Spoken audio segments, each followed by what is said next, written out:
வடக்கு கிழக்கு பகுதிகளில் தேசிய கட்சிகளின் பிரதிநிதித்துவம் உருவாகியுள்ள நிலையில் மாகாண சபை நிச்சயமாக மாற்றுக் கட்சிகளின் அதிகாரங்களுக்குள் செல்கின்ற வாய்ப்பு ஏற்படும் என நாடாளுமன்ற உறுப்பினர் செல்வம் அடைக்கலநாதன் தெரிவித்துள்ளார். அவ்வாறு ஏற்பட்டால் தமிழ் தேசியத்தை பற்றி பேசுகின்ற தமிழ் கட்சிகள் கடையை மூடிவிட்டு செல்லும் நிலை ஏற்படும் என குறிப்பிட்டுள்ளார். எனவே ஒற்றுமையாக மக்களுடைய எதிர்பார்ப்பை நிறைவு செய்கின்ற கட்சிகளாக இருக்க வேண்டும் என செல்வம் அடைக்கலநாதன் தெரிவித்துள்ளார்.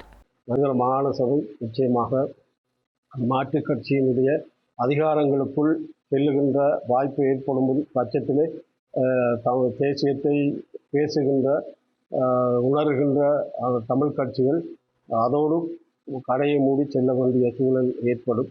ஆகவே எங்களுடைய மக்களுடைய எதிர்காலம், எங்களுடைய மக்களுடைய இனப்பிரச்சனை, எங்களுடைய மண்ணினுடைய அதை பறை போகாமல் பாதுகாக்கின்ற ஒரு நிலை தொடர்ச்சியாக நாங்கள் குரல் இருக்க வேண்டும் என்றால், போராட வேண்டும் என்றால் ஒற்றுமையாக இருக்க வேண்டும் என்பது எங்களுடைய கோரிக்கையாக இருக்கிறது. அதற்கு நாங்கள் தொடர்ந்து உழைத்து வருகிறோம்.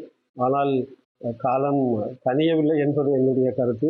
சில இடங்களில் இப்போ ஐநாவுக்கு கடிதம் எழுதுவது அல்லது ஐநாவுக்கு கையெழுத்து போடுகின்ற சூழல்கள் இப்படி வருகின்ற போதெல்லாம் ஒற்றுமையாக எங்களுடைய தமிழ் கட்சிகள் ஏன் இந்த தேர்தல் காலங்களிலே ஒற்றுமையான சூழலை உருவாக்காமல் பிரிந்து செல்லுகின்ற அபாய நிலை இருக்கிறது. ஆகவே நன்கு புரிந்து கொண்டு இந்த மாகாண சபையை நாங்கள் எல்லாரும் ஒன்றாக சேர்ந்து செயல்படவில்லை என்றால் மாற்றுக் கட்சியினுடைய அதிகாரங்கள் எங்களுடைய வடக்கு கிழக்கிலே செல்லுகின்ற வாய்ப்பு ஏற்படும். ஆகவே இது கவனமாக நிதானமாக மக்களுடைய அந்த எதிர்பார்ப்பை நிறைவு செய்கின்ற கட்சிகளாக இருக்க வேண்டும் என்பது என்னுடைய கருத்து.